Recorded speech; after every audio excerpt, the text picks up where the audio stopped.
Sudah menunjukkan pukul 15.30, acara sharing session-nya langsung dimulai ya.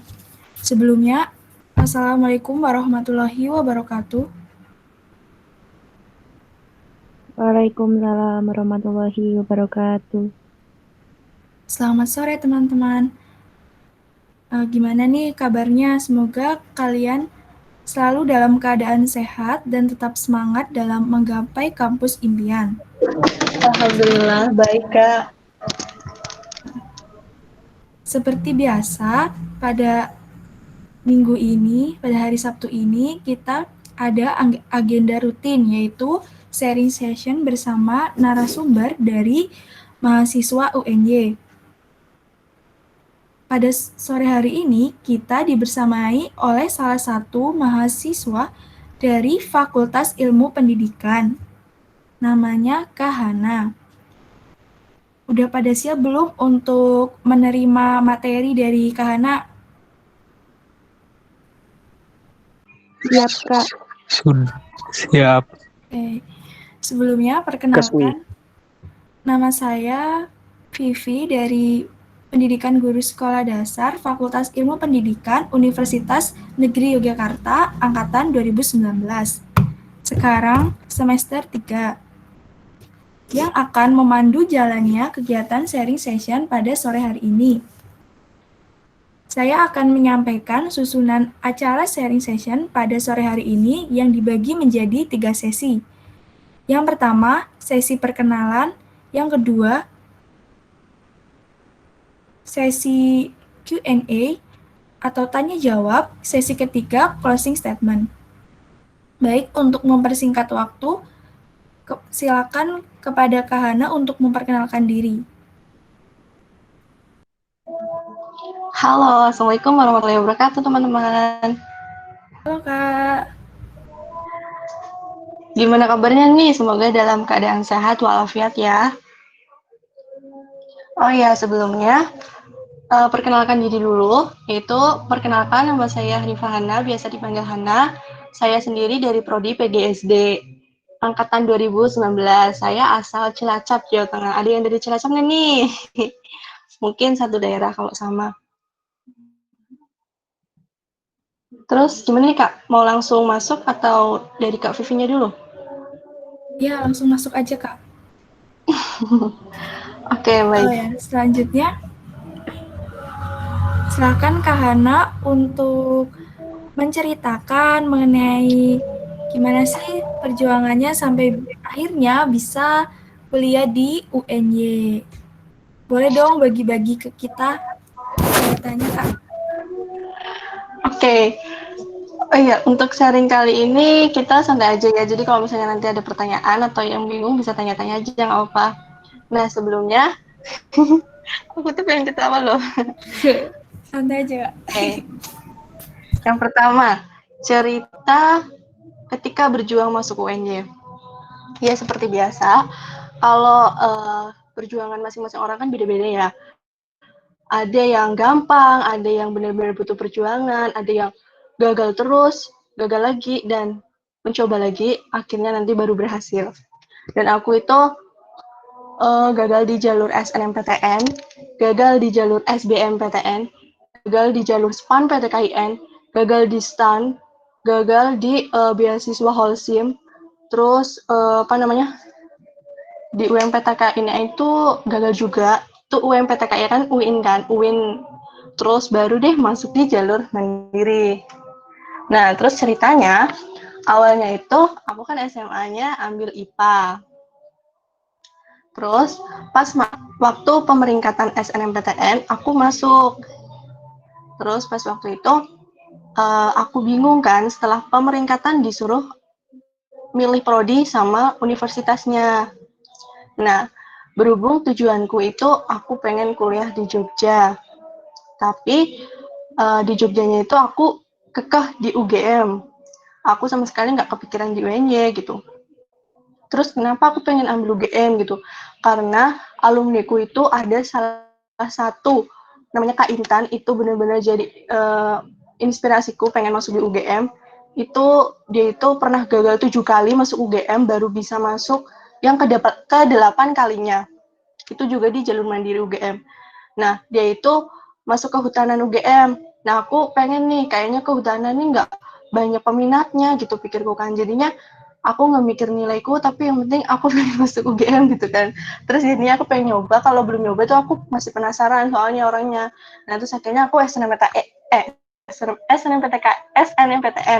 Aku pilihan pertama ambil UGM kehutanan. Oke, itu udah fix ya.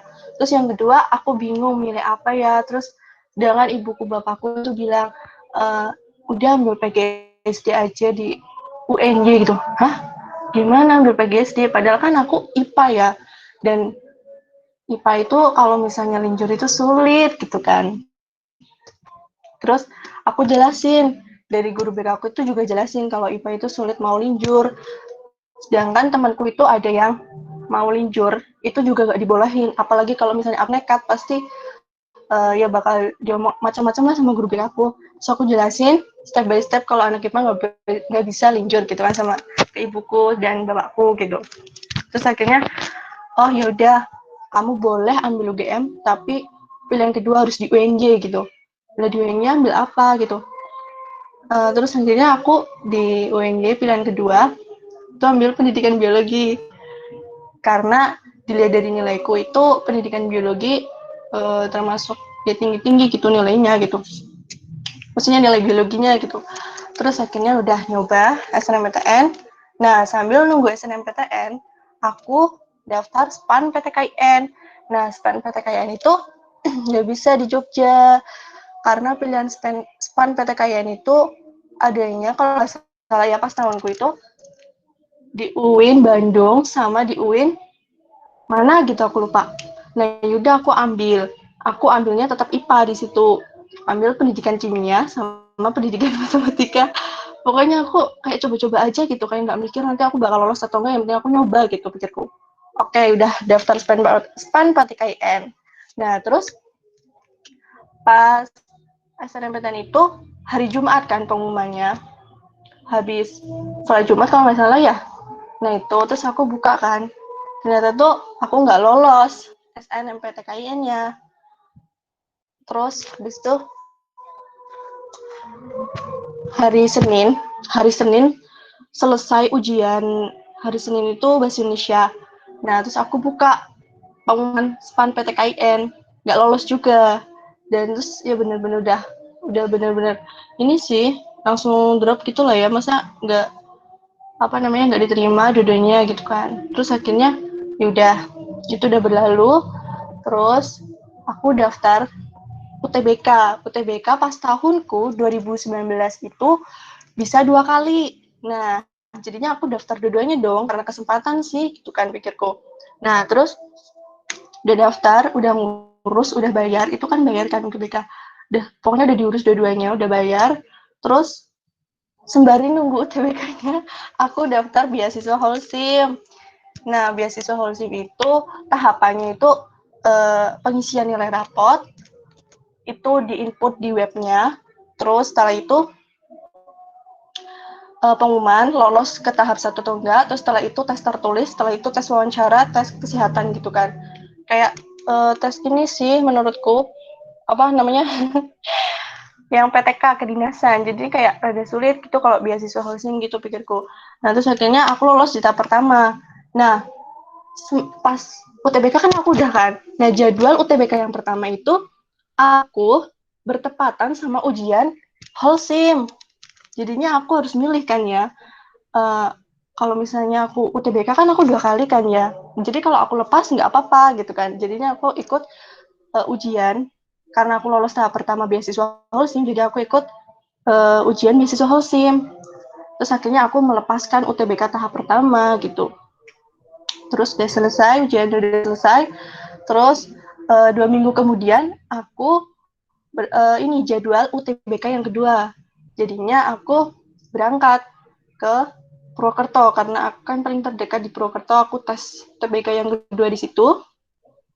Dan setelah itu habis UTBK, ikut UTBK udah selesai, beberapa hari itu pengumuman yang ini yang Holcim, beasiswa Holcim. itu aku nggak lolos yang tahap keduanya, kan tes tertulis tahap kedua, jadi nggak lolos.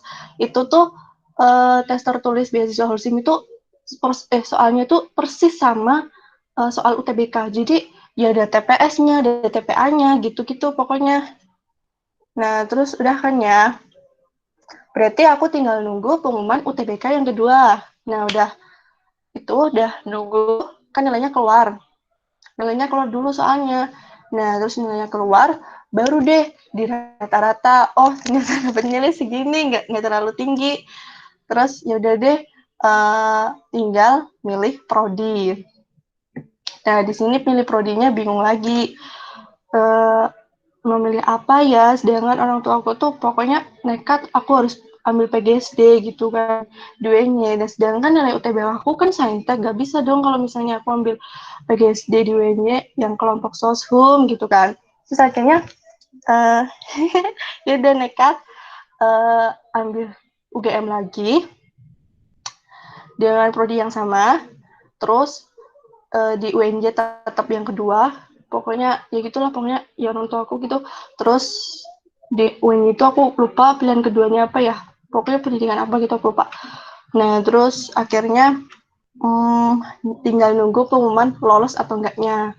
Nah, sembari aku nunggu pengumuman UTBK yang kedua, aku daftar STAN.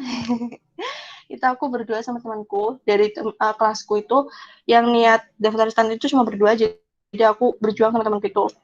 Nah, terus udah daftar semuanya, udah selesai, ngurusin berkas STAN udah selesai, terus aku berangkat ke Jogja karena aku milih tes STAN itu di Jogja bareng sama temanku. Aku berangkat ke sana berdua, nginep sampai nginep karena itulah apa namanya, nggak bisa kalau misalnya nggak nginep gitu kan.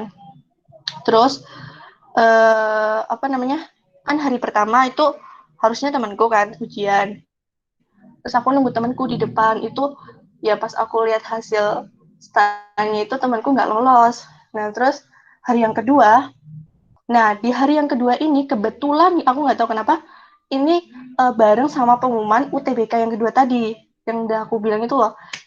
Nah, terus aku udah selesai, aku keluar dari ruangan ujian stan, kan nilainya langsung keluar tuh, langsung muncul. Misalnya apa sih namanya ya, apa aja ya ujian stan tuh, pokoknya nilai ini berapa, nilai ini berapa, nilai ini berapa.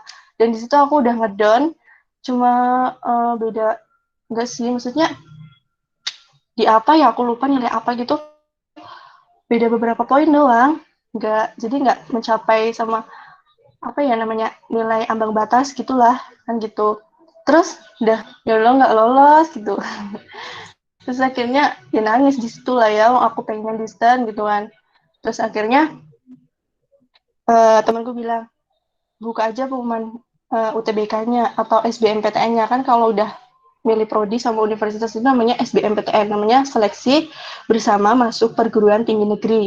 Dibuka aja pengumuman SBMPTN-nya, siapa tahu itu jadi rezekinya kamu karena kamu nggak lolos stan gitu. Nah, ya udah jadi takdirnya nggak lolos. Nah, pas itu tuh aku udah nangis banget. Dan kan aku habis ujian stan itu langsung pulang ke Cilacap ya. Jadi sekitar jam 5 itu aku udah ke terminal sama temanku. Pokoknya di bis ya udah aku diem aja. Ya gimana ya? Dalam satu hari itu aku gagal di stan sama di apa namanya, di SBM ini gitu loh. Maksudnya kalau kan pikirku kalau misalnya ya udah kalau stan nggak lolos ya berharapnya di SBMPTN bisa lolos gitu. Tapi kan namanya juga kita nggak tahu kan ya, jalannya Allah udah dia yang ngatur gitu. Ya terus udah udah sedihnya udah di bis ya, di bis itu aku bener-bener nangis. Terus setelah semuanya udah berlalu, terus aku mikir gini, terus kenapa ya kok aku gagal terus gitu, kenapa aku nggak dikasih kesempatan gitu ya. Terus akhirnya ibuku tetap bilang sih, makanya dibilangin harus ambil PGSD gitu. Terus ya udah, terus aku coba-coba lihat di UAD, dan aku lihat di UAD itu ada PGSD kan, tapi ya biayanya ya Allah sumpah mahal banget di UAD. Terus akhirnya ya nggak apa-apa dicoba aja, nanti kalau ibu ada rezeki ya siapa tahu kan rezekinya di UAD. Doakan aja ibu kalau ada rezeki bisa membiayai kuliahku di UAD gitu kan. Jadi aku daftar di UAD, daftar PGSD. Terus di UAD itu pertamanya aku nggak dinyatakan lolos. Karena apa? Karena berkasku itu kurang di UAD. Terus aku bingung, aku tuh salah baca ini langkah-langkahnya. Aku kan emang orangnya ya nggak telitian sih, maksudnya nggak dibaca secara keseluruhan dulu. Dan aku dinyatakan nggak lolos di UAD. Terus loh kenapa ya? Padahal swasta loh, kok aku nggak lolos gitu pikirku. Padahal apa namanya PGSD kok masa nggak lolos? Jadi pikirku kayak meremehkan gitu kan. Ternyata tuh salahku, aku dijelasin sama mbak-mbaknya berkasnya itu kurang ini ternyata kak, oh gitu. Oh alah, terus jadinya aku apa? Aku kirim berkas ke email UAD, terus beberapa jam kemudian aku dikasih SMS kalau aku dinyatakan lolos, padahal tadinya tuh aku nggak dinyatakan lolos gitu loh. Terus saya kayak, kok aneh banget ya gitu. Padahal aku tadinya nggak dinyatakan lolos, padahal aku cuma suruh ini loh, menyusulkan berkas yang belum aku kasihkan ke pihak UAD, terus tiba-tiba beberapa jam dinyatakan lolos, terus aku disuruh daftar ulang, suruh nyicil dulu 5 juta gitu. Terus, oh berarti ini 5 juta tuh belum semua UKT-nya, baru suruh nyicil doang gitu. Ya Allah, padahal 5 juta itu baru awalan doang gitu loh. Padahal kalau misalnya besok-besok gimana gitu pikirku. Terus akhirnya aku tahan dulu, aku nggak ambil UAD. Aku coba tahan karena UAD itu masih ngasih perpanjangan waktu gitu kan. Terus akhirnya UAD aku diamkan dulu. Terus beberapa hari kemudian aku masih mikir aku ambil UAD atau enggak. Kalau misalnya aku ambil UAD, kasihan orang tua aku karena biayanya banyak, pokoknya besar banget juga gede lah. Terus aku mikir lagi gitu,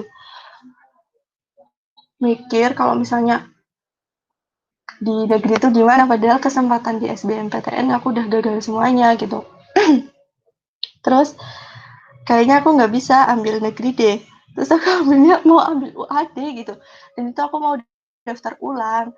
Tapi ya orang tua aku bilang sih, apa namanya, suruh ambil aja gitu. Tapi aku antara ambil atau enggak. Jadinya aku masih mikir-mikir. Terus jalur UMPTKIN. Nah, kan dibuka jalur UMPTKIN, UIN. Nah, di UMPTKIN ini aku ambil UIN. UIN, Jogja semuanya. Kan ada dua pilihan univnya. Nah, terus aku ambil dua-duanya di UIN Jogja.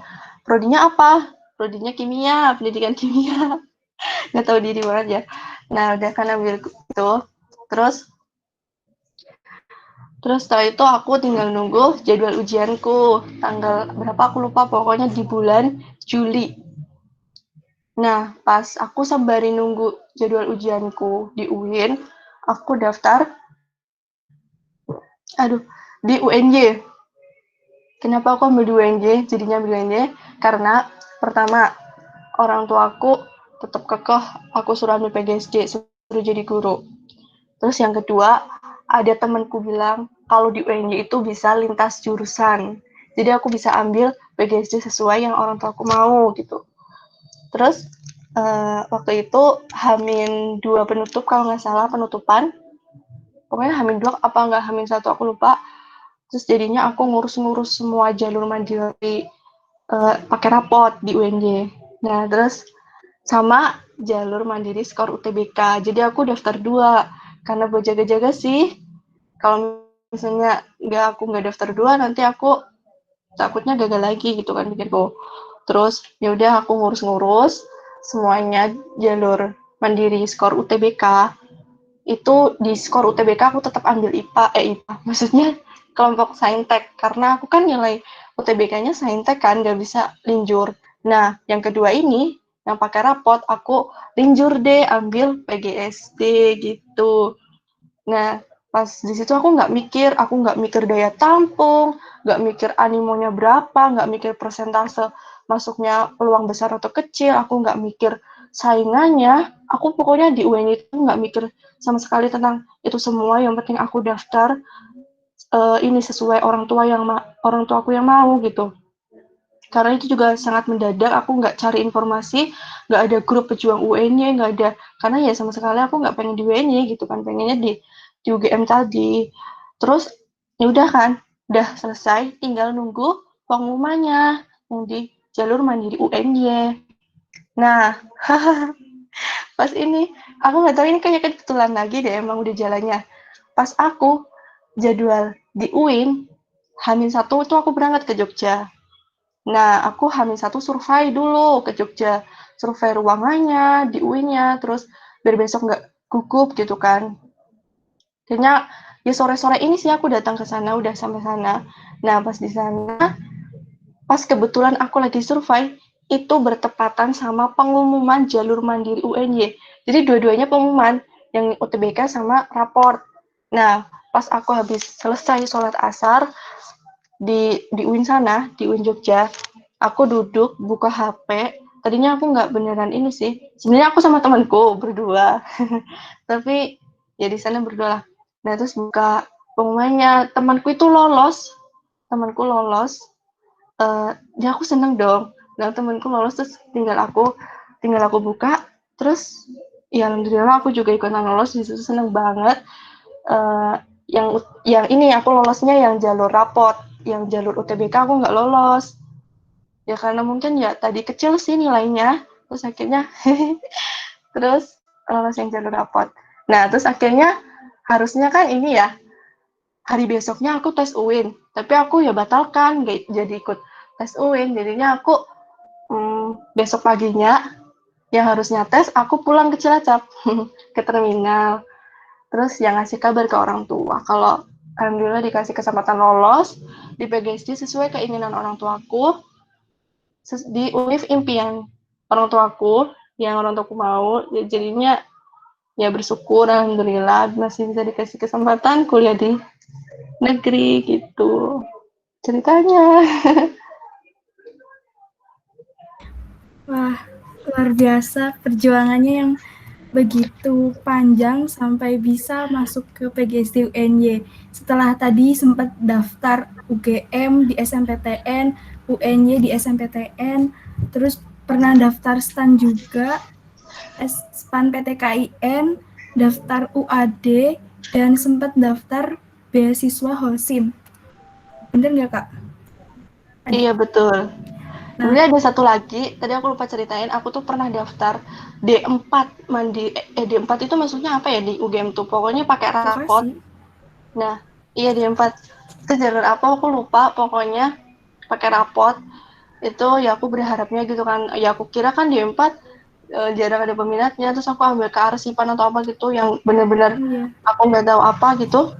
Pokoknya ya aku pengen dua game, ya walaupun apapun jurusannya itu. Terus akhirnya ya mungkin niatku udah salah sih karena aku ya bilangnya apapun prodi yang di UGM aku mau, yang penting aku pengen di UGM, itu kayak udah salah banget mikirnya aku kayak gitu. Sekiranya aku nggak lolos, itu pengumuman jam 10 malam, ya aku buka sebelum mau tidur itu aku buka, ya udah gagal, ya akhirnya nangis lagi.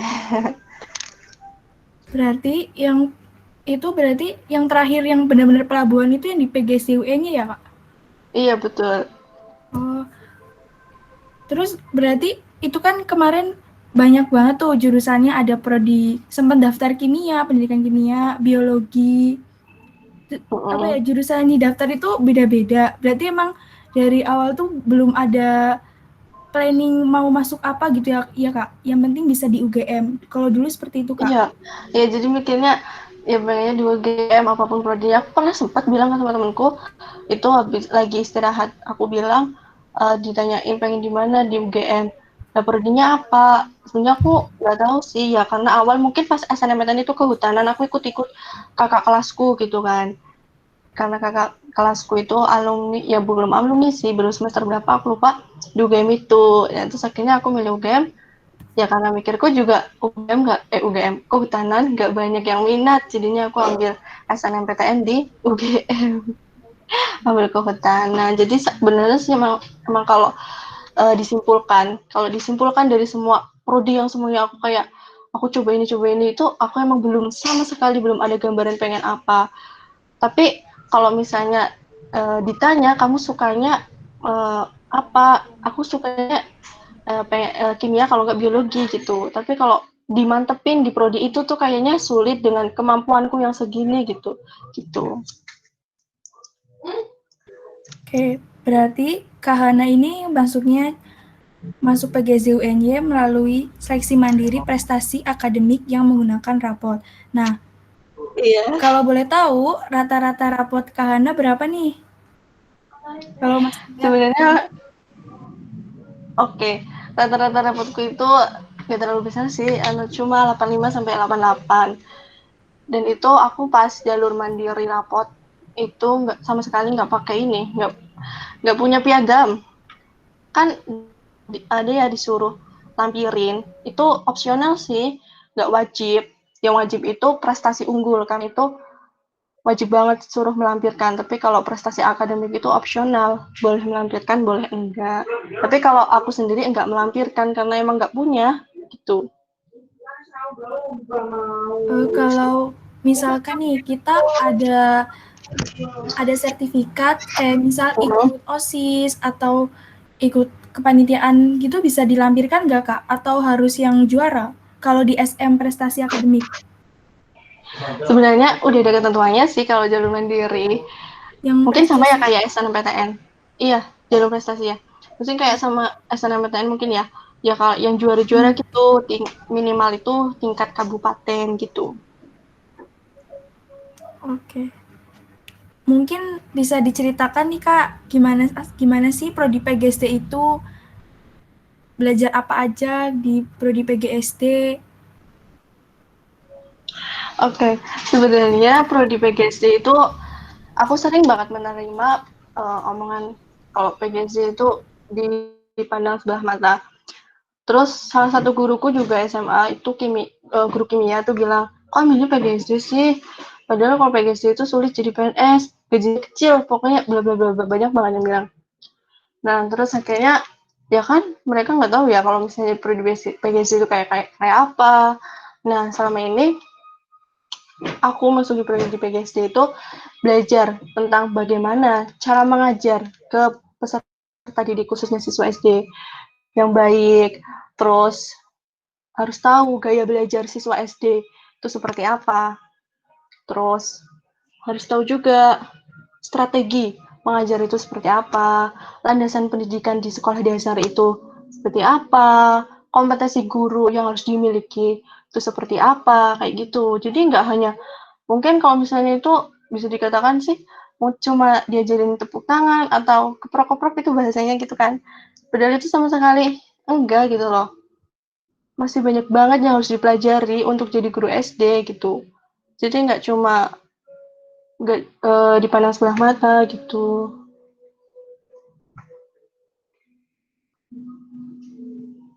Iya, benar sekali Kak. Aku sendiri kan dari jurusan PGSD. Dulu juga banyak menerima omongan-omongan dari teman-teman kalau misal, ngapain sih kamu kuliah di PGSD, orang lulus SMA aja udah bisa ngajar gitu kan. Tapi kan kalau sekarang tuh eh, emang sih lulusan SMA bisa ngajar. Ngajar tuh kan nggak mesti harus di sekolahan kan, bisa juga kita kayak buka les-lesan atau ngajarin adik gitu kan. Nah, tapi kan apa ya, kalau misalnya lulusan SMA itu kan belum memenuhi kualifikasi untuk jadi guru yang berkompetisi gitu. Iya Itu betul, benar. soalnya kan ada undang-undangnya kan kompetensi guru itu seperti apa, terus uh, nanti apa namanya cara mendidik siswanya itu yang baik itu kayak gimana gitu. Jadi nggak cuma ada ilmunya gitu lah, pokoknya kita harus dibekali ilmu dulu. Nanti biar bisa terjun langsung ke lapangannya itu, biar nggak kaget. Pokoknya kita udah menguasai gitulah, gitu. Ini ada tambahan dari kolom chat. Jadi guru pahalanya ngalir, iya. Insya Allah Iya, amin. mencerdaskan anak bangsa. Itu ibuku pernah ngomong kayak gitu. Tapi aku kan pertamanya nggak pengen jadi guru kayaknya nggak pengen aku jadi guru. Terus nah emangnya mau jadi apa kalau nggak jadi guru? Padahal kalau jadi guru itu pahalanya, kalau kita udah mati pun pahalanya masih ngalir gitu. Terus ya terus akhirnya sekarang alhamdulillah malah jadi guru. Iya, termasuk amal jariah juga jadi Iya guru. betul. Cuma emang sampai sekarang masih dipandang sebelah mata. Iya bener banget sih itu. Kalau di jurusan PGSD ini, itu prospek kerjanya apa aja, Kak? Selain jadi guru SD. Oke, prospek kerjanya itu bisa buka les privat sendiri, terus bisa jadi apa namanya? Yang kalau di radio itu apa namanya ya? Radio announcer kalau nggak salah deh. Terus bisa mendirikan yayasan, bisa jadi konselor juga, terus bisa jadi guru SD di negeri, bisa jadi guru SD di swasta, terus nanti bisa ngajar ke apa namanya tiap-tiap daerah. Jadi kayak gurunya itu bisa datang ke tiap-tiap daerah ngajar gitu. Terus nanti bisa ikut lembaga bimbingan belajar. Terus bisa jadi pegawai bank juga loh kalau guru SD itu. Iya benar, karena jurusan PGSD itu bisa masuk jadi Betul. pegawai bank. Karena pegawai bank itu nggak harus jurusan tertentu gitu. Jadi kalau Iya, pegawai bank itu kalau nggak salah bisa di semua jurusan. iya betul. Aku juga pernah dengar itu. Mungkin Kak Hana bisa bagi tips and trick nih, gimana sih supaya kita bisa lolos perguruan tinggi negeri khususnya di UNJ. Oh iya, untuk tipsnya dari aku sendiri, mungkin nanti bisa ditambahkan ya. Kalau dari aku sendiri itu ya harus belajar, berdoa, terus berusaha. Pokoknya semaksimal mungkin harus berusaha. Terus ya belajar, yang konsisten belajarnya. Kalau aku itu dulu kan UTBK itu emang nggak belajar kan. Aku tuh dulu emang mempersiapkan untuk stan gitu, untuk mempersiapkan stan aja. Jadi pikirku kalau aku udah belajar stan, aku bisa menguasai materi yang ada di UTBK. Tapi itu sama sekali malah pikiranku tuh malah salah melesat. Jadinya aku UTBK nggak dapet, stannya nggak dapet, jadi itu udah bener-bener salah strategiku. Jadi harus pasang strategi yang tepat dulu, tujuanmu apa ke depannya, prodi yang kamu ambil itu apa, prodi yang kamu ambil harus sesuai sama minatnya kamu, ya meskipun nanti bakalan bentrok sama keinginan ke orang tua kamu. Nah terus harus ini minta restu orang tua, bicara baik-baik, jangan ngeyel. Sekali lagi jangan ngeyel. Aku tuh ngeyel ya itu buktinya tadi aku nggak nurut orang tuaku, terus akhirnya aku jadinya ngeyel malah gagal terus. Pokoknya harus pokoknya semuanya itu harus dibicarakan dengan orang tua. Apa yang kamu nggak suka, apa yang kamu suka harus ngomong sama orang tuamu. Terus apa ya? Apalagi ya? Berdoa sih paling penting berdoa. Apa namanya? Sholat tahajud, sholat duha itu penting banget. Terus udah sih paling itu aja. Karena kan nanti hasilnya dikembalikan lagi sama Allah. Kalau hasilnya baik untuk kita pasti bakal diberi kemudahan, tapi kalau misalnya emang belum baik, ya dicoba lagi aja. Minta petunjuk Allah.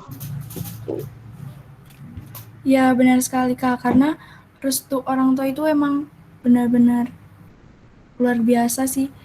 Aku juga dulu sempet ngeyel gitu, terus direstuinnya emang di PGSD, cuma aku kayak kayak masih nggak mau gitu kan, karena dulu juga denger omongan dari teman-teman juga sih kalau PGSD itu kayak gini gitu. Cuma aku kayak lebih didiemin aja. Terus jangan lupa berdoa, karena berdoa itu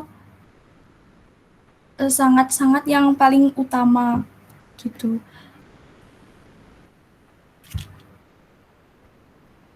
Terus jangan lupa untuk belajar,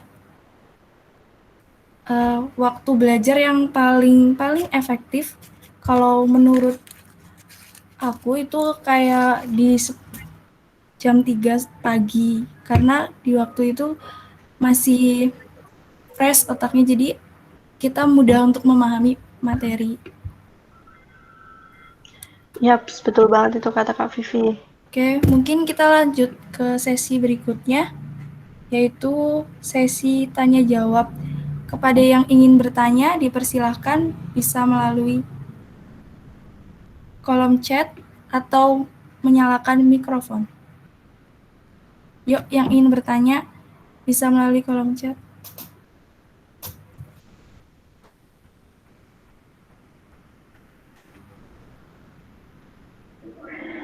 yang mau tanya nggak apa-apa, silahkan.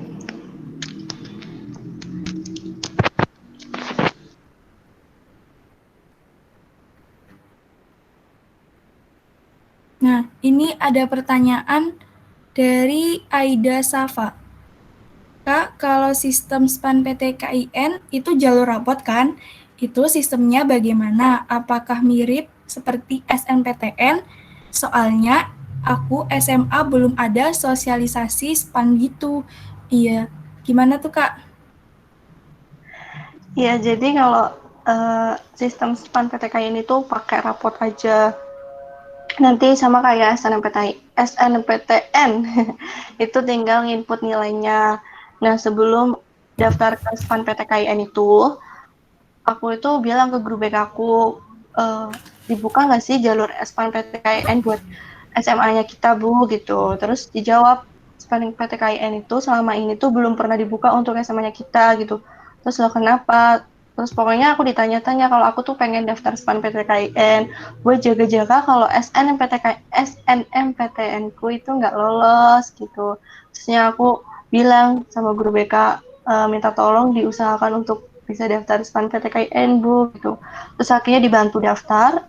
Aku nggak tahu kayak gimana ininya, apa namanya, proses cara untuk daftar itunya. Aku tuh tinggal, apa namanya ya, nilai-nilaiku itu udah dimasukin sama guru BK aku, terus aku tinggal ini milih prodinya aja, milih prodi sama UI-nya mau di mana. Terus setelah itu tinggal nunggu pengumuman gitu. Oh Jadi kalau iya. misalnya ya, sistem lebih detailnya itu aku kurang tahu gitu.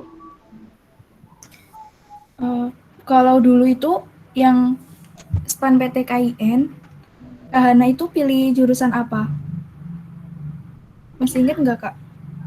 Aku itu kan ambilnya di Bandung ya, sama di mana gitu. Pokoknya SPAN PTKIN itu di Jogja itu kayaknya nggak muncul deh. Soalnya aku nggak milih di Jogja.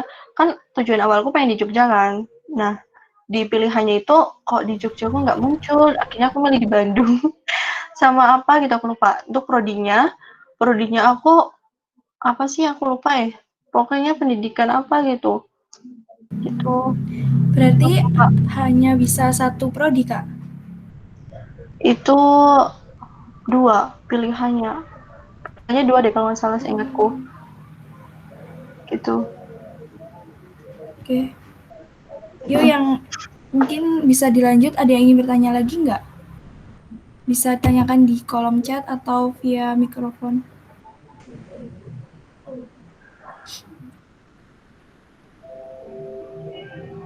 Ini aku ada pertanyaan dari grup pejuang UNY hashtag 1. Iya, silahkan gimana? Kak, aku mau tanya, kalau misal daftar seleksi mandiri UNY, kan kita hanya boleh memilih satu prodi di setiap jalur yang diambil. Nah, kalau misalkan saya mau ambil seleksi mandiri prestasi akademik, prodinya PGSD, terus yang kedua mau ambil seleksi mandiri prestasi akademik juga, tapi prodinya PG PAUD, berarti bayarnya double. Nah, itu boleh apa enggak, Kak? Terima kasih. Oke, terima kasih pertanyaannya. Berarti kalau misalnya disimpulkan ya dari pertanyaannya itu, dia itu udah ambil seleksi mandiri, ambilnya di PGSD, seleksi mandiri prestasi akademik, tapi dia pengen double daftar lagi prestasi akademik gitu ya, terus ambil Iya, PG PAUD. ya betul, Kak. Nanti bayarnya apakah double apa cuma bayar sekali gitu? Oke, kalau bayarnya tetap double kan ini apa namanya? Tapi nih ya, aku nggak tahu sih kalau misalnya apa namanya udah daftar prestasi akademik, terus daftar lagi prestasi akademik. Aku kurang tahu kalau itu tuh bisa atau enggak. Tapi kalau misalnya udah daftar prestasi akademik, terus daftar skor UTBK atau daftar prestasi unggul itu masih bisa. Jadi double tapi jalur mandiri yang berbeda. Jadi bukan double yang sama gitu loh. Kalau double yang sama itu aku kurang tahu bisa atau enggak. Karena kan posisinya kalau kita udah daftar prestasi akademik kan udah punya akun ya. Terus kalau misal daftar lagi nanti akunnya gimana? Aku kurang tahu kalau itu ya. Terus kalau misalnya udah daftar prestasi akademik, lebih baik mending jalur mandiri yang lainnya aja kayak skor UTBK, prestasi unggul, terus apa CBT kan masih ada toh jalur mandiri yang lainnya. Jadi jangan cuma berharap di jalur mandiri prestasi akademik aja, tapi cobalah di jalur lain karena kita kan juga nggak tahu rezekinya di mana gitu. Kalau bayarnya tetap double dua gitu. Untuk biayanya berapa Kak seleksi mandiri? Oke, seleksi mandiri itu bayarnya berapa ya? 200 ya kalau nggak salah. Aku udah lupa pokoknya. Iya deh, aku lupa deh berapa ya? Coba kakak adminnya yang jalur mandiri. Mungkin ada yang bisa masih ingat dari kakak admin? Iya deh kalau nggak salah Kayaknya ya 200. sih sekitar 200, kalau enggak 250 ya. Kayaknya sih 200 ya Kak. 200 deh kayaknya. Soalnya aku pernah bilang sama temanku, di UNJ itu mandirinya itu murah. Biayanya itu cuma berapa dibanding dengan yang lain gitu. Akhirnya itu aku mikirnya murah gitu kalau di UNJ. Gitu. Oke, lanjut ya Kak. Ini ada pertanyaan dari Andi Firmansyah. Kak mau nanya, kan Kak Hana masuk ujian mandiri di UNY untuk pengisian uang pangkal. Kak Hana kemarin dapat berapa ya Kak? Dapat berapa Oke. Kak uang pangkal? Ya ampun, ini tadi aku udah mikir pasti ada yang tanya kayak gini. Oke. Apa namanya? Uang pangkal di UNJ itu namanya UPPA.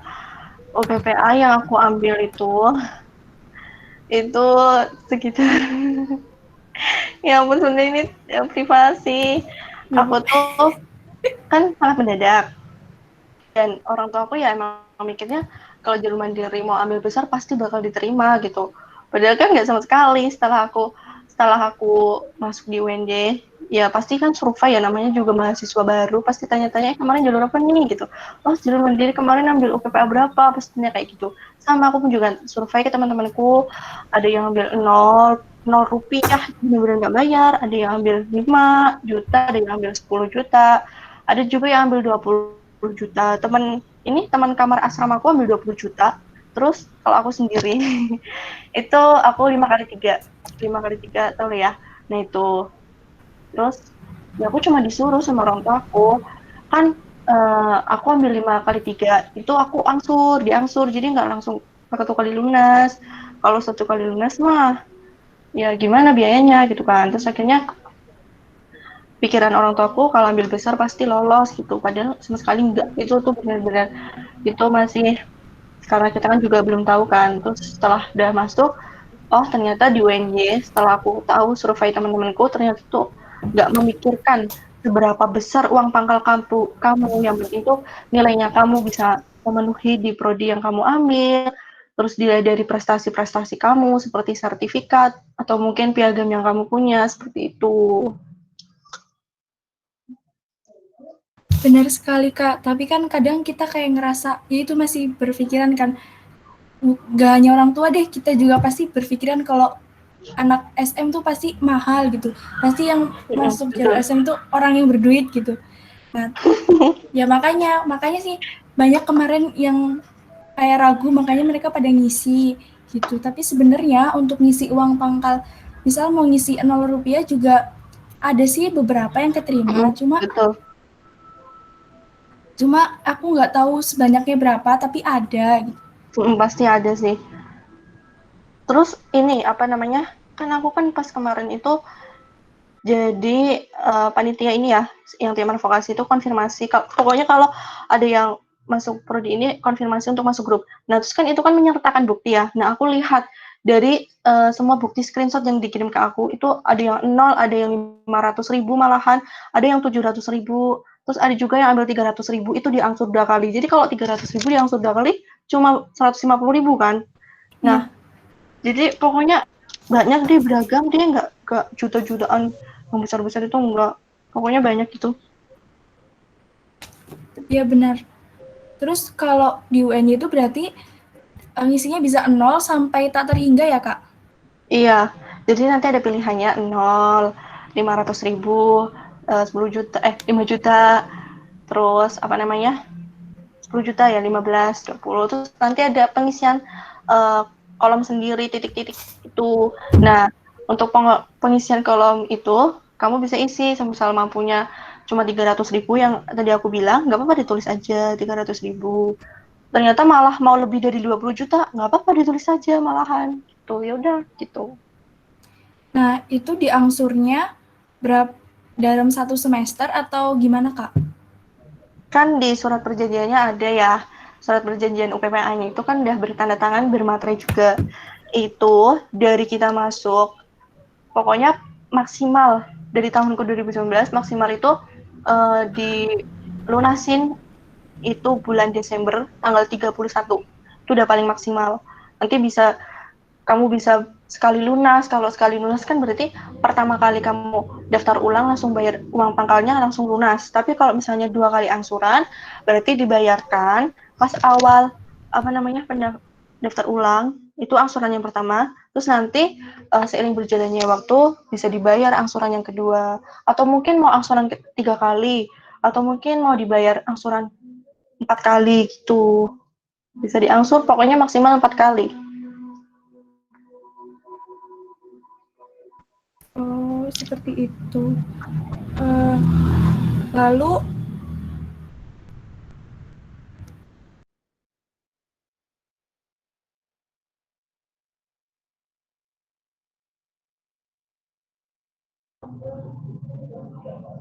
Ada yang mau tanya lagi nggak nih? Tanya aja nggak apa-apa.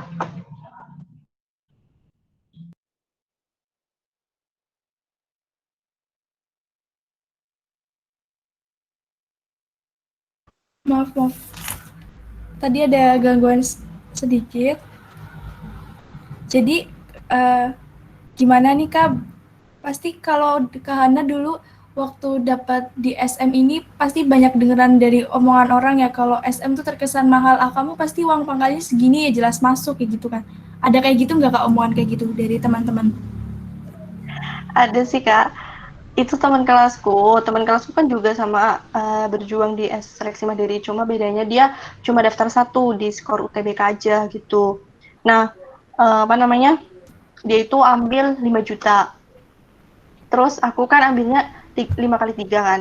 Nah, terus dia tuh bilang, dia WA aku, ditanyain pokoknya lolos enggak gitu, terus aku bilang alhamdulillah lolos, terus tanyain, baru dia tanya, sebelumnya dia nggak pernah tanya uang pangkalnya berapa. Terus baru pas aku bilang lolos, dia tanya uang pangkalmu berapa, terus aku jawab segini, terus dia dibilang gitu, ya pantesan aja lolos, kalau sedangkan uang pangkalku aja segini, itu lebih besar uang pangkal kamu. Ya dia bilang gitu loh, pokoknya pantesan aja lolos gitu loh Ya Allah. kalimatnya. Terus aku bilang, ya aku nggak tahu, itu kan aku cuma disuruh sama orang tua aku. Terus nggak apa-apa, aku bilang nggak apa-apa dicoba aja, mungkin masih ada jalur mandiri yang lain gitu. Terus akhirnya dia gap year gitu. Nah, ya misal kita tuh jangan jangan memaksakan sih. Kalau ambil uang pangkal berapa, kita tuh harus bisa mendiskusikan sama orang tua. Kayak Kak Hana tadi itu juga disarankan sama orang tua. Jadi kita tuh nggak boleh loh maksa ambil segini-segini gitu agar keterima, karena sama sekali enggak, UN-nya tuh enggak ngelihat dari berapa uang pangkal kalian gitu, enggak. Iya betul banget, sama sekali nggak melihat uang pangkalnya gitu. Oh iya, satu lagi, kan aku kan ada om di UNY ya, jadi sebenarnya itu om jauh sih, cuma pas itu aku masuk jalur mandiri itu aku tanya-tanya ke omku, berhubung dia kayak megang data data itulah pokoknya, rata-rata uang pangkal yang di UNY itu berapa, ya bilang banyak yang nol, banyak yang segini-segini, terus ada juga yang 30. Itu 30 itu luar Jogja, aku ingat banget, 30, 35, 40 itu bahkan ada, sumpah ini aku nggak bohong. Nah terus saya sama sekali nggak lolos malahan, itu luar Jogja, pokoknya yang jutaan ke atas besar itu banyak banget, terus dan nggak berpengaruh lolos gitu. Berarti kalau UN-nya sendiri masih kayak lihat nilainya ya Kak. Yang penting nilai kalian bisa terpenuhi ya kalian lolos gitu. Iya, betul banget. Oke. Mungkin ini ada pertanyaan lagi dari Linda Septia. Kak mau tanya, dulu pernah ikutan tryout gitu nggak? Terus apakah pernah membeli buku SBMPTN juga? Gimana nih Kak Hana, pernah beli buku SBM soal-soal tryout? Kalau tryout itu pasti ikut lah. Tryout di SMA kan ada tryout.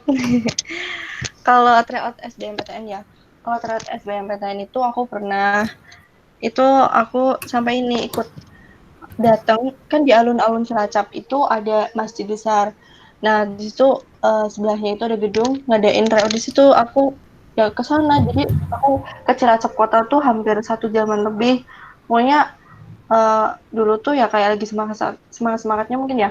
Terus tryout online juga ikut, tapi ya hasilnya nggak tinggi-tinggi banget. Terus beli buku SBMPTN juga beli. Terus gitu, pokoknya kayak gimana ya? Ya belum rezekinya aja gitu. Iya, kalau soal-soal tryout yang online tuh kayaknya banyak sih yang gratis dari Cerebrum biasanya ada. Terus kalau contoh-contoh soal kayaknya Cerebrum juga ada di IG.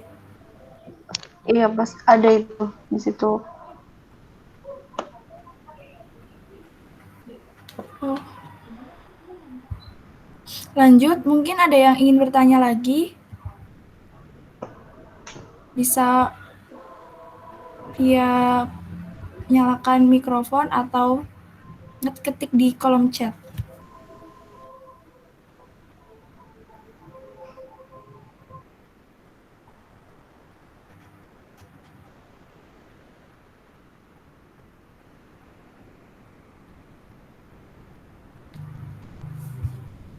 Yuk, yang ingin bertanya mumpung sama Kak Hana yang udah berpengalaman dan sekarang juga Kak Hana udah semester 3 ya Kak? Mau semester 4. Iya, betul banget. Masih, iya mau semester 4. Wah, ya aku boleh tanya nggak Kak? Apa nih? Boleh-boleh. Kesibukan Kak Hana ngapain aja di kuliah sekarang? Ikut apa aja Kak? Oke.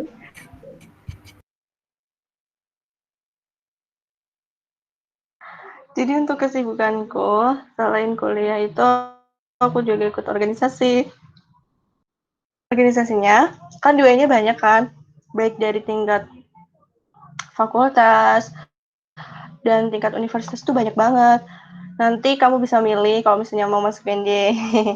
Nah, nanti bisa milih minatnya kamu apa, lebih condong ke bakatmu apa gitu. Mungkin bisa, kalau aku sendiri, itu aku ini ikut ini Kak, kan bareng sama Kak Vivi. Bareng sama Kak Vivi.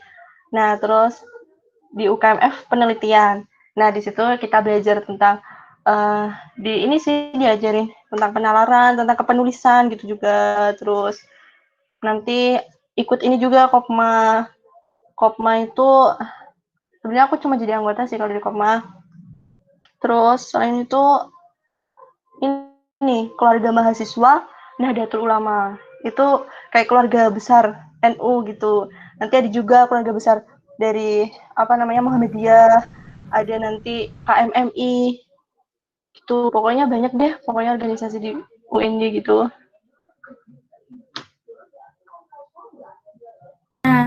Gimana sih Kak cara bagi waktunya? Oh ya, mungkin kalau UKM tuh kalau di SMA seperti apa ekstrakurikuler. Iya, kalau UKM itu kayak sama seperti ekstrakurikuler, tapi jangkauannya kan lebih besar gitu kan.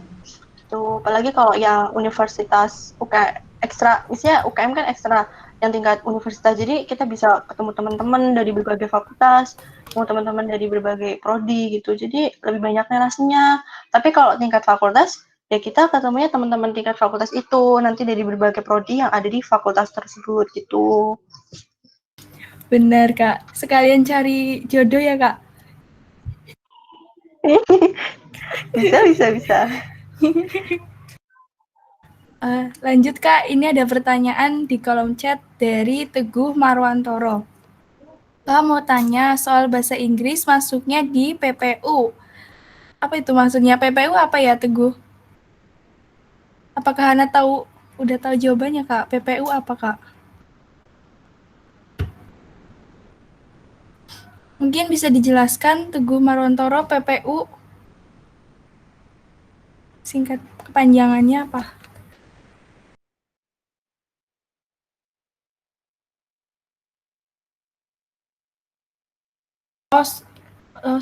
Subtes TPS. Gimana tuh, Kak? Halo, Kak Hana. Halo, ini aku barusan nyaris sih kalau misalnya soal apa namanya bahasa Inggris itu masuknya di PPU. PPU itu pengetahuan dan pemahaman umum. Nah benar, PPU yaitu masuknya di tipe kali ya, Kak? PPU. PPU, PPU tipe kali. pengetahuan dan pemahaman umum. Iya, masuknya di TPS. Kayaknya deh.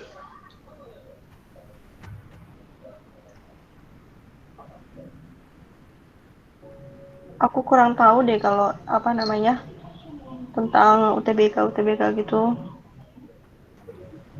Apalagi kan kalau misalnya UTBK maupun SBMPTN setiap tahun kan berbeda apa namanya tentang gimana sistemnya. Terus kalau tahun kemarin kayak seperti deh kayak tahunku deh 2019 UTBK-nya 2 kali. Terus kita nunggu nilainya dulu baru bisa baru bisa memilih prodi dan universitasnya. Terus ke 2020 itu 1 kali. Terus soalnya hanya TPS aja. Terus besok nggak tahu kan sistemnya kayak apa. Aku kurang tahu deh kalau sistemnya 2021 gitu. Jadi beda-beda sistemnya.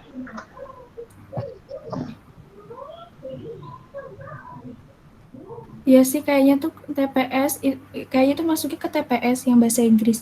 Kalau TKA kayaknya kayak yang TKA itu kayaknya sosum saintek bukan? Kayak geografi, sejarah, sosiologi, ekonomi. Mungkin admin di sini ada yang bisa bantu jawab. Soalnya setiap tahun tuh namanya pasti beda-beda. Iya benar. Kayaknya Tapi kalau nggak intinya salah sama. tadi, uh, Ya. kalau nggak salah tadi TKA ya, itu yang kelompok sosum sama kelompok saintek gitu. Apakah sudah menjawab, Teguh?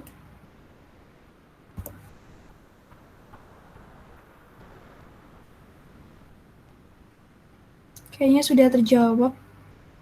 Ah, ya, siap Mbak, terima kasih. Oke, sama-sama. Ada yang ingin ditanyakan lagi bisa melalui kolom chat Iya mungkin atau tanya aja nggak nyalakan apa-apa. mikrofon. Silahkan mungkin ada yang mau tanya tentang jalur Mumpung mandiri. sama Kak Hana, Mungkin Kak ada Hana kan sering jawab pertanyaan di grup nih. Mungkin kalau di grup, kan kalau via chat kan kadang kayak miskomunikasi gitu kan. Nah, mumpung sekarang ada di via Google Meet gitu, lebih jelas menyampaikannya. iya tanya aja.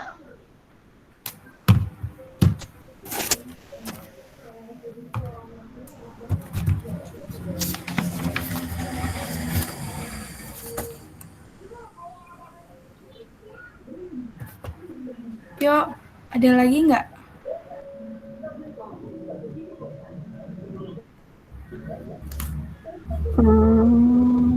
Ayo tanya aja, nggak apa-apa.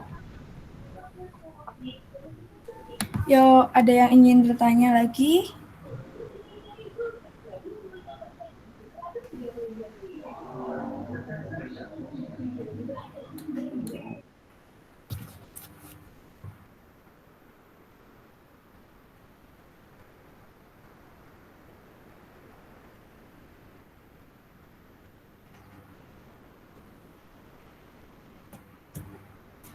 Kak Hana, Kak, Halo, gimana? aku mau tanya Kak, Iya, kan di UN-nya ada seleksi mandiri prestasi unggul ya Kak. Nah, itu menggunakan sertifikat atau piagam. Minimal tuh yang juara berapa sih Kak? Dan tingkat apa yang bisa kita masukin di seleksi mandiri prestasi unggul? oke, bantu jawab. Sebisaku ya, kalau yang prestasi unggul itu emang wajib banget pakai sertifikat atau piagam penghargaan.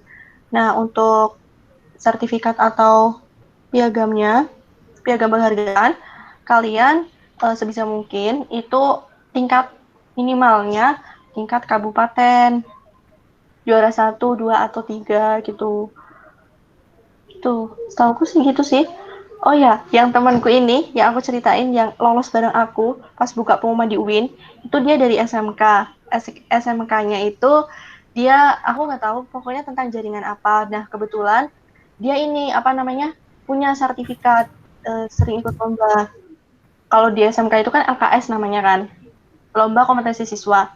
Nah, kebetulan dia ini apa namanya nggak menyia-nyiakan kesempatan. Jadi dia kan tentang jaringan, pokoknya jaringan tentang listrik juga. Aku nggak tahu, pokoknya gitulah. Terus akhirnya dari sertifikat atau piagam yang dia punya, dia daftar di teknik elektro. Jadi sertifikat yang dia punya masih berhubungan dengan prodi yang dia ambil di Universitas UNY gitu. Jadi kayak uh, masih sejalur gitu loh, nggak lindur-lindur banget. Jadi masih ada kesempatan untuk bisa lolos gitu. Itu SMK Kak tadi. Iya, SMK. Terus temanku juga ada SMA aku sendiri. Dia linjur sih dari apa namanya? Dari IPA. Itu dia lolos ini apa namanya? Di UTBK. Di UTBK dia emang benar-benar apa namanya ya? Udah niatan mau linjur, belajar, mempelajari materi-materi soshum. Jadi dia kayak bener-bener udah menyiapkan dari awal gitu loh Kak. Jadi kayak aku bener, wah dia bisa gitu loh belajar materi soshum. Padahal dia tuh awalnya kan dari saintek gitu kan. Terus akhirnya dia yang alhamdulillah lolos di UTBK gitu. Jadi kayak Iya, benar sekali Kak. Temanku juga banyak yang linjur, baik itu di SN, di SBM, di seleksi mandiri. Nah, biasanya nih yang linjur tuh dari IPA ke Soshum. iya. Oh Ini ya, ada tambahan ini dari Kak Ali. iya maksudnya kan aku SMK sertifikat sama prodi nggak nyambung, nggak sama prestasi unggul. Iya nggak apa-apa, dicoba aja kan.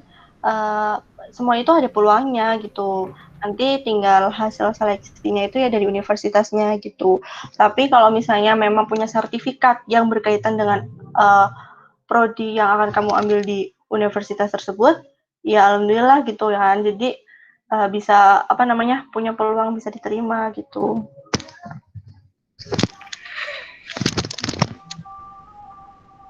Benar sekali, karena semua orang tuh punya kesempatan yang sama. Yang penting nilai kita bisa terpenuhi di jurusan itu, ya kita bakalan bisa masuk. Ya, ini lanjut aja Kak, ada pertanyaan dari Teguh Marwantoro. Oh iya Mbak, mau tanya, kalau kuliah itu sebenarnya waktu Senin atau Senin sampai Sabtu atau bagaimana ya Mbak? Yo Mbak Hana bisa dijawab? Oke, kalau di kuliahan itu apa sih namanya? Dari Senin sampai Jumat sih.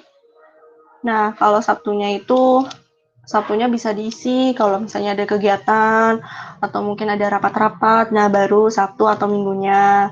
Tapi kalau kuliah itu ya Senin sampai Jumat.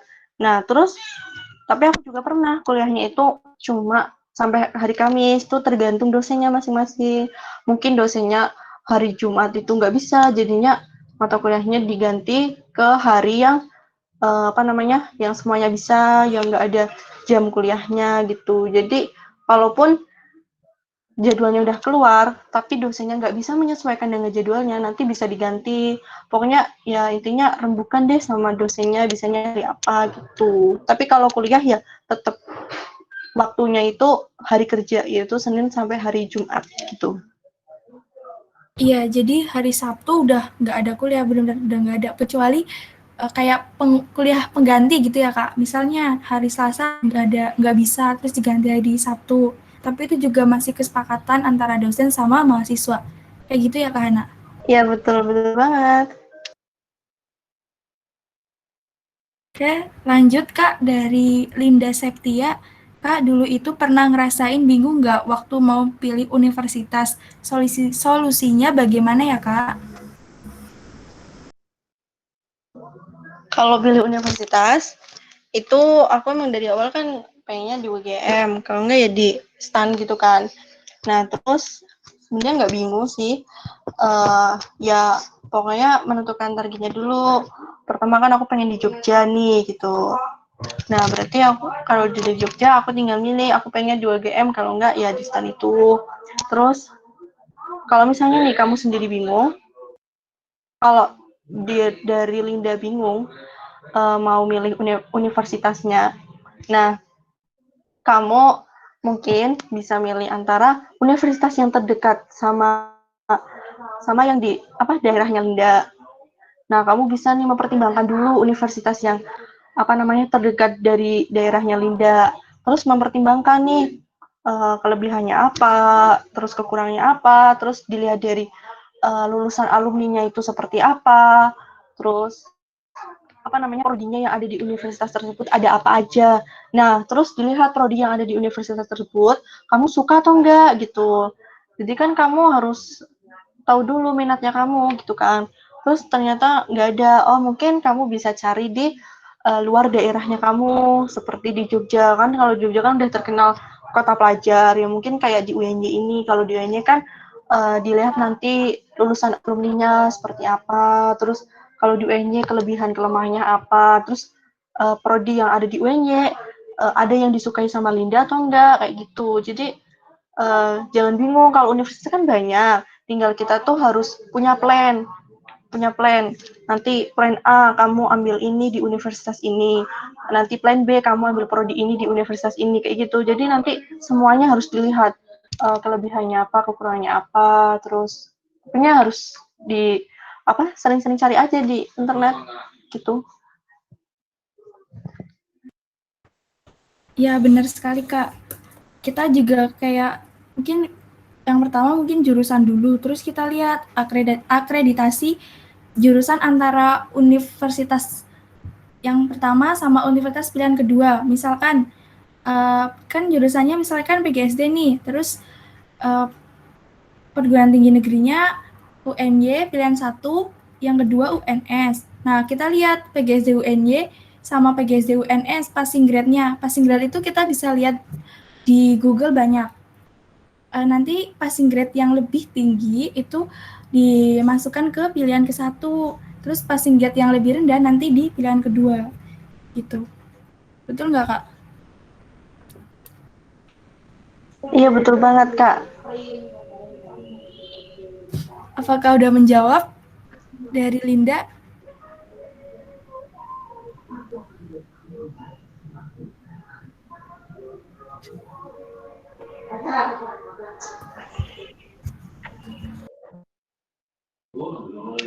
Oke, udah.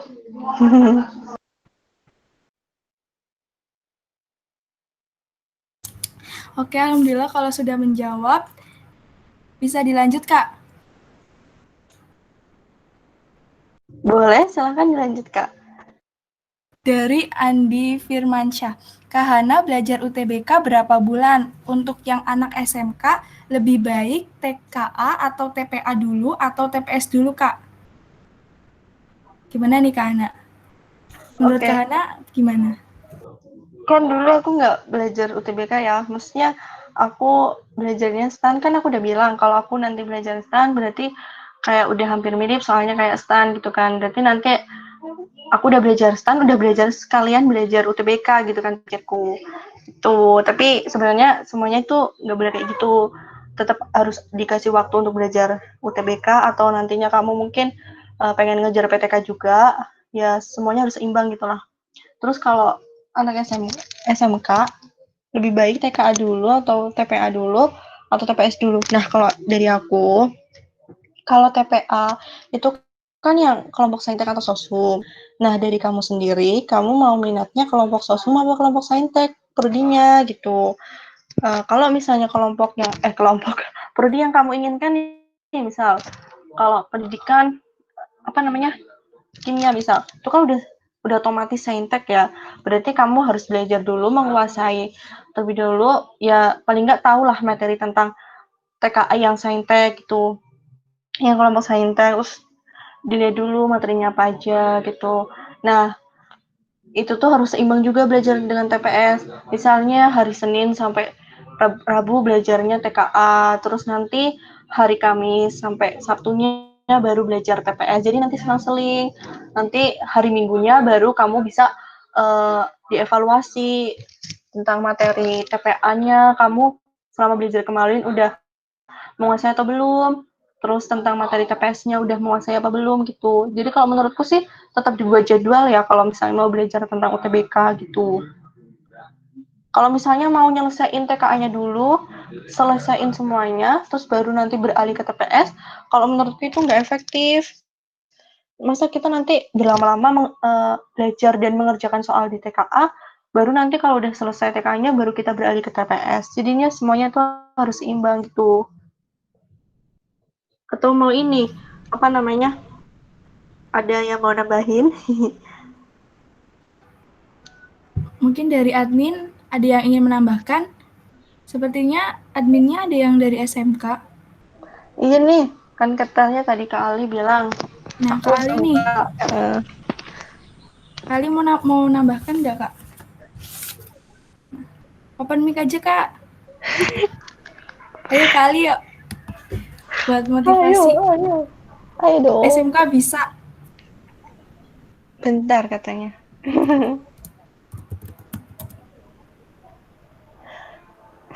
Oh iya, Halo Kak. halo. Silakan Oke Kak Kak. Ali. Oke tadi belajar ya SMK ya. Kalau misalkan aku untuk UTBK ya kemarin kan nggak ada TKA atau TPA kan. Jadi aku tuh cuma belajar TPS aja. Nah kalau sekarang ada TKA sama TPA, menurut aku tuh belajar aja dulu TKA sama TPA-nya. TPS-nya tuh bisa di akhir-akhir. Soalnya TPS tuh materinya nggak jauh-jauh beda sama materi di SMK menurutku ya, karena aku tuh SMK-nya SMK teknik ya, jadi tuh materinya nggak terlalu jauh sama materi TBK gitu Kak. Kalau aku ya TPS-nya. Kalau SMK yang lain kayak pariwisata atau ekonomi aku kurang tahu. Kalau aku karena aku SMK teknik ya, jadi tuh materinya nggak jauh beda sama yang diujiankan di SBM gitu Kak. Jadi saran aku mending belajar yang TKA atau TPA dulu karena itu kan materinya jauh banget sama yang diajarin di SMK. Terima kasih Kak. Terima kasih Kak Ali atas tambahannya. Iya, buat yang SMK yang mau lanjutin kuliah, jangan minder, jangan khawatir karena beberapa teman kita juga banyak kok yang dari SMK, bahkan dari PGSD temenku juga ada yang dari SMK multimedia. Kan jauh banget kan linjurnya dari multimedia yang seperti itu pelajarnya, terus tiba-tiba jadi masuk PGSD yang nantinya jadi guru. Iya bener banget. Temenku juga ada sih, nggak teman kelas. Apa namanya, di ini kampus pusat. Kalau kan di kampus atas ya. Itu dari akuntansi SMK-nya malahan. Terus dia belajar, ya berusaha untuk di ini lolos di SBMPTN, akhirnya bisa lolos di PGSD. Jadi semuanya itu pasti bisa asalkan kita mau belajar, mau berusaha dan selalu berdoa. Benar banget. Bisa kok, nggak usah khawatir kalau SMK kuliah apalagi di UNY. Bisa.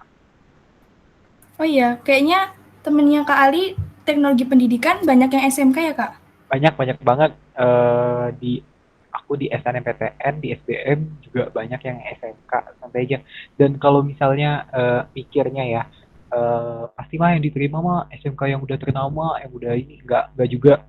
Aku tuh asalnya dari SMK yang nggak begitu terkenal, yang biasa-biasa aja. Mungkin kalau di kota ya kali pada tahu, tapi bukan karena itu, karena nakalnya ya. Eh, dan buktinya aku bisa buktiin ke orang-orang kalau aku bisa masuk ke UNY. Jadi ya, you can do it asalkan berusaha dan berdoa. Mantap. Mantap. SMK bisa ya, Kak? Bisa dong. Karena semua punya kesempatan yang sama.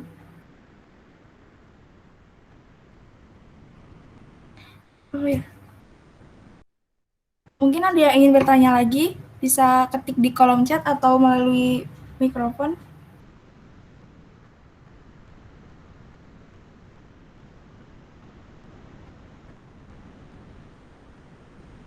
Yuk, yang ingin bertanya, mumpung via Google Meet, jadi penjelasannya lebih jelas.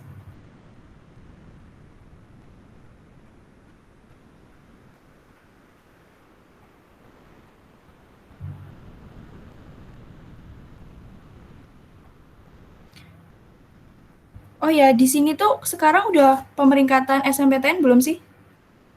Di sekolah kalian?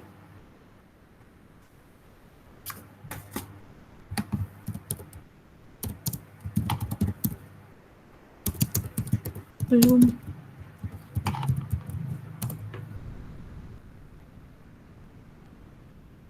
Banyak yang belum ya. Sekarang kayaknya agak terlambat deh. Biasanya Januari tuh udah pemeringkatan, malah udah daftar yang di web yang nasional.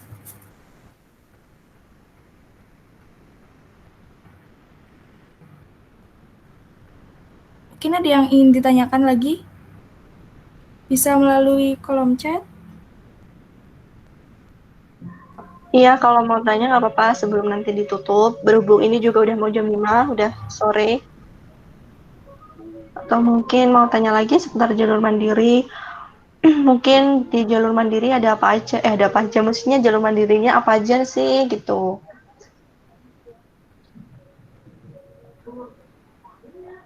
Iya Kak, itu jalur mandirinya UNY ada apa aja Kak? Selain yang jalurnya Kak Hana tadi keterima. Oke, kalau di jalur mandiri D4 itu D4 UNY itu nggak bisa SNMPTN, nggak bisa SBMPTN, bisanya jalur mandiri. Kalau D4 itu ada seleksi mandiri akademik, nanti dibagi gelombang, ada gelombang 1, ada gelombang 2. Ini kalau D4 ya. Nah, terus ada juga D4, seleksi mandiri CBT domisili. Kalau domisili itu nanti ngerjain di rumah. Nah, ada domisili itu baru tahun 2020 kemarin. Sebelumnya 2019 itu nggak ada, karena 2020 itu kan udah masa-masa COVID kan. Jadi nggak memungkinkan kalau semua calon mahasiswa datang ke kampus gitu kan. Jadinya ngerjainnya di rumah dengan semua fasilitasnya yang menyediakan calon mahasiswanya yang mau tes. Terus seperti kampus, itu ngerjainnya di kampus, nanti fasilitasnya udah ada dari kampusnya sendiri. Terus kalau yang S1, kalau S1 itu ada prestasi akademik itu rapot, terus prestasi unggul, sertifikat atau piagam penghargaan, ada talent scouting. Talent scouting itu nanti misal udah lolos, kayaknya ada tahapnya deh, soalnya ada wawancaranya, habis udah lolos tuh ada wawancaranya gitu. Dan kalau misal udah lolos di jalur talent scouting itu nanti, misal nih ya, lolosnya itu karena ada piagam ini, apa namanya, karate misal. Nah, nanti kalau udah masuk lolos lewat jalur seleksi mandiri talent scouting, nanti diwawancarai. Aku nggak tahu wawancaranya kayak gimana. Terus nanti kalau diterima jadi mahasiswa, wajib ikut UKM karate. Karena kan talent scouting gitu. Aku nggak tahu kalau talent scouting, aku taunya gitu. Terus ada skor UTBK, SBMPTN, terus S1 seleksi mandiri CBT kampus, kayak tadi ngerjain di kampus, CBT domisili ngerjain di rumah, ada seleksi mandiri prestasi olahraga unggul, kayaknya ini khusus yang olahraga, kayak cabang-cabang olahraga kan banyak kan. Nah, terus ada CBT kerjasama. Nanti kalau CBT kerjasama itu di domisili daerah masing-masing. Terus ada portofolio luar negeri, terus ada seleksi mandiri Hafiz Quran gitu. Nah, kalau di seleksi mandiri CBT kerjasama, itu ada sih PGSD temanku, kelas sebelah, itu kan dari, apa namanya ya, dari mana sih tuh? Dari luar Jogja, aku namanya lupa daerahnya mana. Nah, dia kan milih daftar di CBT kerjasama atau itu di daerahnya masing-masing. Nah, kenapa dia milih? Karena di daftar apa namanya kerjasama itu daerahnya dia tuh masuk di seleksi mandiri kerjasama. Akhirnya dia milih daftar di jalur seleksi kerjasama itu.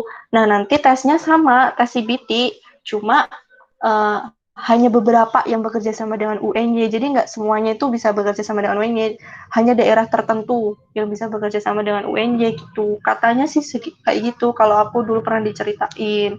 Terus nanti dia nggak perlu ke kampus, karena kan dia dari luar Jawa kan.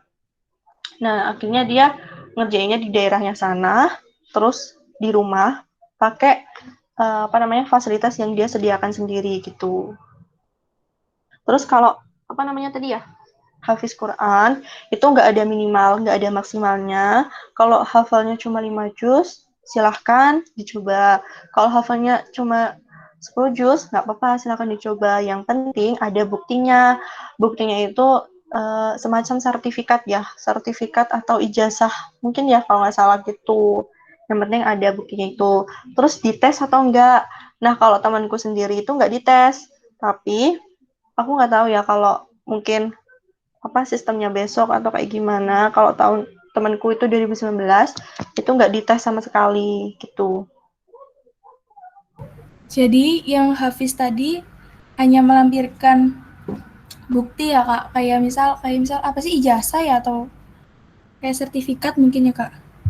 Iya, semacam kayak ya namanya sertifikat tapi bentuknya tuh kayak ijazah. Nanti kan ada keterangannya kan bahwa nama ini terus dinyatakan hafal berapa juz gitu kan ada tulisannya kan di ijazahnya tersebut gitu. Oh ya Kak, kalau yang CBT kerjasama tadi itu berarti kita yang kerjasama sama UNY, lalu nanti di sekolah itu diseleksinya berarti disuruh ngerjain soal di sekolah itu. Lalu nanti kalau udah dinyatakan lolos, baru masuk ke UNY ya Kak. Maaf tadi gangguan.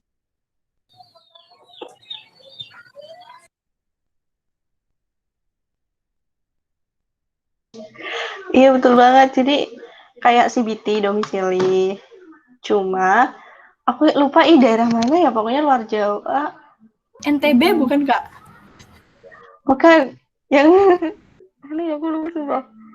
Pokoknya aku lupa itu emang beberapa daerah aja yang bisa kerjasama dengan UNY. Nah kebetulan itu yang temanku daerahnya itu kerjasama dengan UNY. Terus akhirnya yang ngerjainnya di sana. Sistemnya sama kayak CBT. Soalnya juga sama kayak CBT di UNY pada umumnya gitu. Ya mungkin bisa ditanyakan ke guru BK apakah sekolah kalian udah bekerja sama dengan UNY gitu mungkin ya Kak. Iya benar. Dulu temanku juga ya tanya dulu ke guru BK, terus baru dia uh, apa memberanikan diri untuk mendaftar jalur mandiri kerjasama gitu.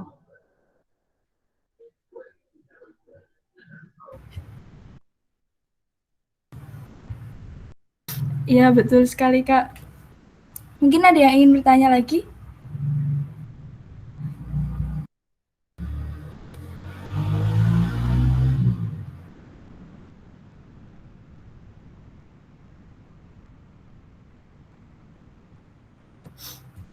Sepertinya sudah tidak ada, berhubung sudah sore. Silakan Kak Hana untuk memberikan closing statement-nya.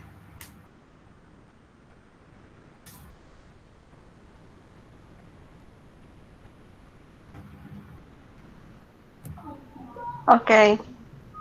Sebelumnya sebelum ditutup, aku mau ngasih sebuah Ya aku nggak tahu ya ini bakal berpengaruh nggak buat kalian karena ini yang biasanya aku sering terapkan sih.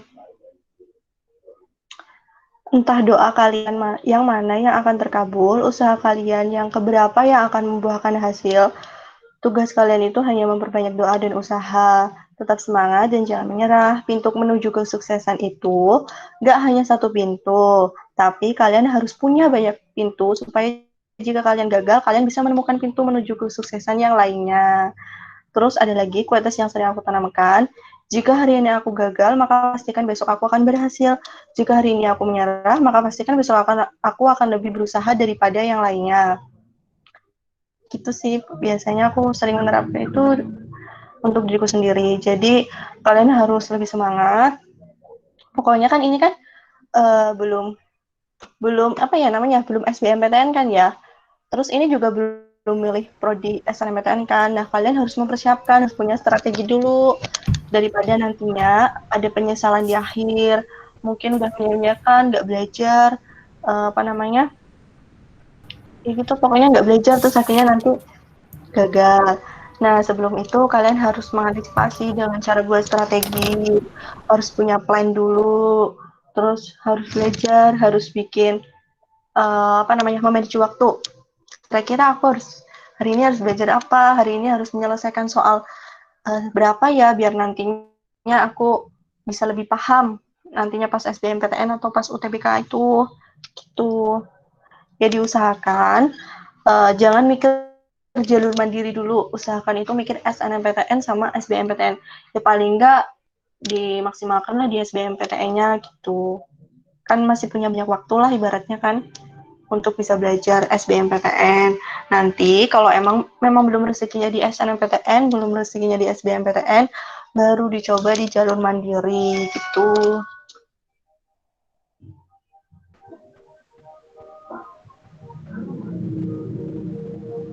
Benar sekali, Kak. Nanti misalkan nih, amit-amitnya kalian gagal di SN sama SB. Tapi aku doakan semoga kalian masuk di jalur itu. Nanti misalkan kalian masuknya di SM, kalian jangan berkecil hati, jangan minder, karena apapun itu kayak sebuah jalan yang diberikan Tuhan kepada kita, jalan terbaik. Jadi jangan minder, jangan patah semangat. Terus juga ingat doa itu yang paling utama, apalagi doa orang tua. Jangan lupa usahanya dan siapin, bener banget tadi kata Kak Hana, siapin strategi belajar. Jadi kayak ditargetin hari ini selesai apa, besok apa. Mungkin sharing session pada sore hari ini saya tutup. Terima kasih teman-teman yang sudah menyempatkan waktunya untuk hadir bincang-bincang santai bersama Kak Hana dan kakak admin yang telah mempersiapkan dan telah memfasilitasi kami dalam mendengarkan narasumber dari UNY. Saya selaku moderator, mohon maaf apabila dalam memandu jalannya diskusi terdapat banyak kekurangan dan kesalahan. Kurang lebihnya mohon maaf. Wassalamualaikum warahmatullahi wabarakatuh. Waalaikumsalam warahmatullahi wabarakatuh. Terima kasih semuanya sudah menyempatkan untuk hadir. Dan terima kasih juga atas kakak-kakak admin juga yang sudah menyediakan semua fasilitas untuk sharing session ini. Semoga ilmunya bisa bermanfaat untuk kita semua ya. Kalau misalnya ada yang mau ditanyakan lagi, nanti bisa tanya di grup. Silahkan, nggak apa-apa. Terima kasih semuanya. Semangat. Terima kasih yang udah datang, walaupun via online. Terima kasih, Kak. Sama-sama. Sampai jumpa.